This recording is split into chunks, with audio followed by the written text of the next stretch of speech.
Baik, selanjutnya diharap ibu-ibu sekalian, bapak sekalian bisa on cam atau membuka kameranya. Setelah ini kami akan memaparkan materi-materi yang akan hanya satu materi saja, yaitu tentang cacing.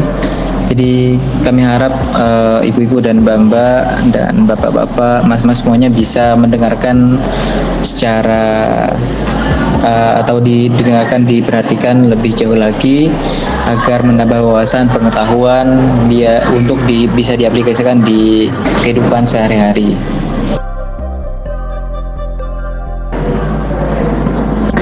Baik, saya lanjutkan.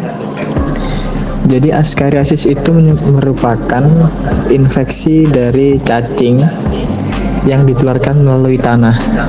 Jadi penyakit ini bisa ditularkan saat ada media, yaitu tanah, Bapak Ibu. Mati ya. Jadi cacing, morfologi atau bentuk dari cacing ini, cacing gilang ini tuh berukuran besar dan hidup dalam usus manusia. Jadi cacing betina lebih besar, panjangnya itu bisa sampai 20 sampai 35 cm. Lalu kalau cacing jantan itu biasanya berukuran lebih kecil, Bapak Ibu. Panjangnya itu sekitar 15 sampai 30 cm. Nah, seperti ini, Bu. Jadi cacing yang tertelan itu bisa masuk ke otak, ke hati, ke usus, terus dia akan bereproduksi di dalam usus. Dia akan kawin di dalam usus pada saat dewasa, dan telur-telurnya itu ikut jatuh ke tanah ketika si penderita itu BAB sembarangan di tanah. Gejala tersebut antara lain biasanya itu batuk kering yang tidak kunjung reda, yang nggak reda-reda, terus sesak nafas atau nafasnya itu terasa berat. Nah, pada fase migrasi, secara medis kombinasi dari radang paru dan hasil tes darah menunjukkan reaksi alergi tubuh terhadap cacing. Ini disebut sindrom Lafleur. Nah, setelah berjalan-jalan dari paru-paru terus ke organ lain, akhirnya cacing ini tuh menetap di usus, Bapak Ibu. Oke, yang berikut yang selanjutnya itu ada diagnosis, di mana infeksi cacing kelang bisa dilakukan dengan yang pertama itu kita memeriksa tinja di laboratorium untuk melihat apakah ada telur cacing. Yang kedua itu kita menghitung jumlah telur dalam tinja untuk kita mengetahui seberapa berat infeksinya. Dan yang ketiga itu kadang cacing dewasa keluar sendiri dari tubuh ya, lewat mulut, hidung atau anus. Ini juga bisa jadi tanda infeksi. Nah, untuk selanjutnya, obat saja itu tidak cukup. Dalam kasus yang sangat parah, seperti cacing itu bisa menyumbat saluran empedu, terus cacing bisa menyebabkan usus buntu. Selanjutnya, cara untuk mengobati cacing tersebut itu tidak cukup dengan obat. Harus dengan pencegahan, yaitu misalnya cuci tangan pakai sabun, terutama sebelum makan dan setelah dari toilet. Makan makanan yang bersih dan matang sempurna. Gunakan jamban atau toilet yang sehat. Jangan buang air besar sembarangan. Pakai alas kaki, terutama saat bermain di luar rumah, dan minum obat cacing secara berkala sesuai program pemerintah. Pertanyaannya, yang masuk ke tubuh anak-anak, apakah cacing yang biasa berkeliaran di tanah apa dari sebab kotoran yang dari anak-anak tersebut? Ya. Oke. Saya.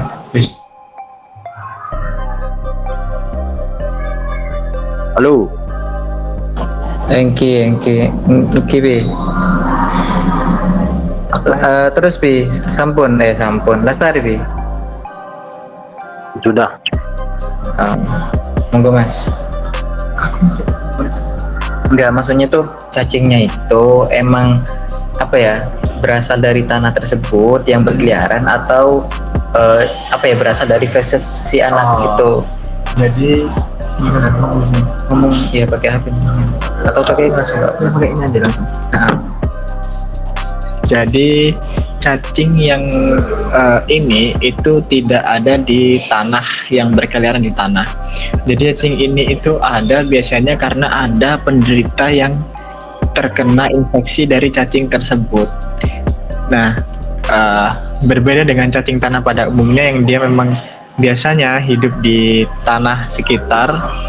Cacing ini tidak bisa hidup di luar tubuh manusia dalam kurun waktu yang lama. Jadi cacing ini itu bisa hidup di luar tubuh manusia itu hanya bertahan 1 sampai 2 hari saja. Jadi yang berbahaya itu ketika kita terkena telurnya. Jadi kesimpulannya cacing ini bukan cacing yang ada di tanah biasanya. nah kalau lebih jelasnya ada ini enggak Mas? Apa bagan reproduksi? Tidak hidup. Pertanyaan lagi, yang kedua. KB.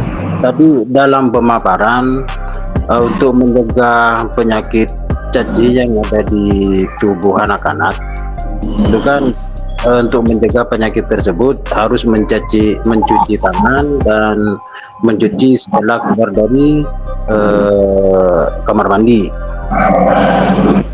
Misalkan sudah kena penyakit cacingan, misalkan anak-anak, untuk mencegah atau mengobati anak tersebut yang kena cacingan gimana?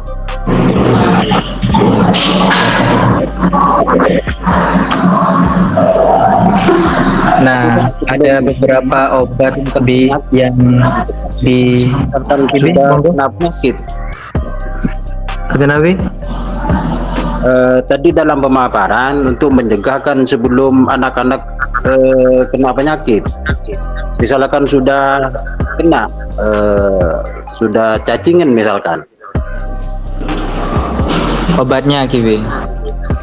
obatnya Nah, ada beberapa obat.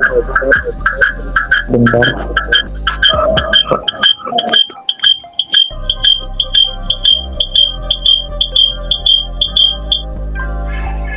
Ada beberapa obat yang direkomendasikan baik melalui dokter maupun jurusan kesehatan termasuk kami, yaitu di sini ada 3 obat. Nah, Bapak Ibu boleh nanti beli, semisal naudzubillah semoga dijauhkan, semisal ada yang terkena terjangkit penyakit tersebut, bisa langsung ke apotek terdekat untuk membeli. Pertama, ada obat albendazole ini.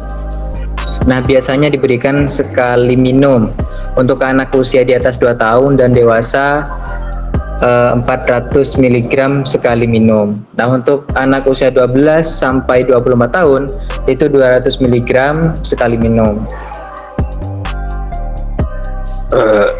Itu kan secara medis, beliau secara obat di luar obat, misalkan tanpa medis, secara alami bisakah diobati?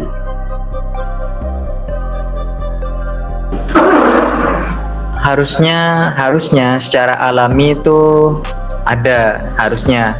Cuman sampai saat ini untuk bahan-bahan alaminya kami belum menemukan, karena cacing ini memang benar-benar berbahaya. Bahkan untuk reproduksinya juga sangat cepat berkembang biak di dalam tubuh manusia tersebut. Apalagi cacingnya tambah lama tambah besar. Maka memang jalan satu-satunya yang kami masih temukan itu hanya obat-obat yang ada di apotek. Untuk obat alaminya kami belum, tapi kemungkinan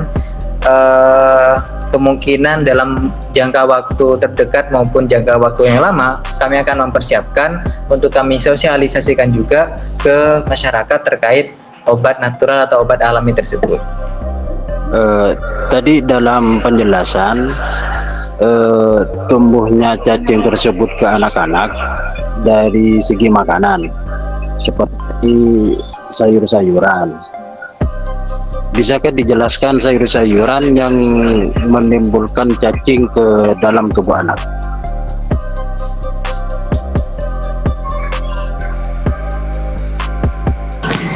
Jadi untuk sayuran itu tidak ada Bapak yang memang murni menyebabkan cacingan, tidak ada. Sayuran yang bisa menyebabkan eh,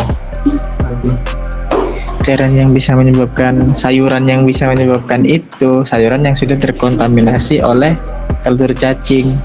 Jadi jika sayuran itu memang benar-benar bersih, maka akan aman. Seperti itu.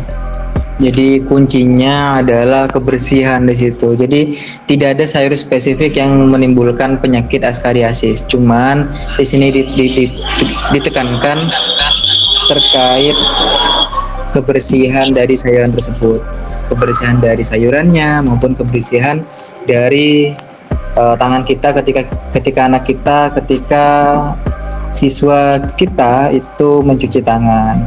Diusahakan seperti itu.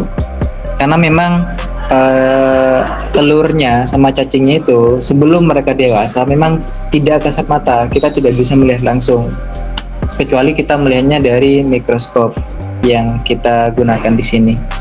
Itu sih.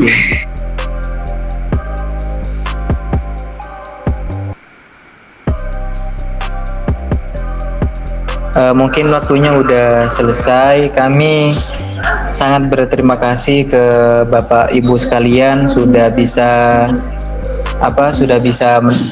menampingi kami, mendengarkan kami, memperhatikan kami, dan menyerap beberapa ilmu sedikit mungkin dari kami. Semoga ilmu ini dapat bermanfaat ke depan, bisa diterapkan, diimplementasikan di lingkungan, bahkan di kehidupan sehari-hari. Oh ya, sebelum kami tutup, di awal mungkin kami belum perkenalan, Mas ya. Sebelumnya saya perkenalkan, saya Izul Maula. Kebetulan saya juga dari desa atau kampung Bapak Ibu sekalian. Saya Naufal Hadrian Arianto, saya temannya Izul. Saya asalnya dari Sidoarjo, Bapak Ibu. Oke, baik. Kalau saya itu perkenalkan, nama saya itu Hidayat Laode. Saya itu dari Nusa Tenggara Timur.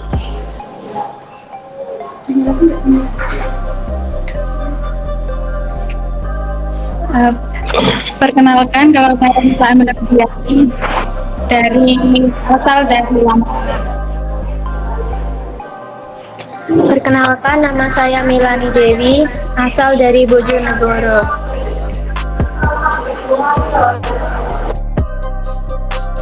Baik, terima kasih Bapak Ibu sekalian.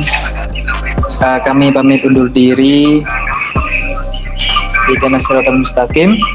Assalamualaikum warahmatullahi wabarakatuh. Waalaikumsalam.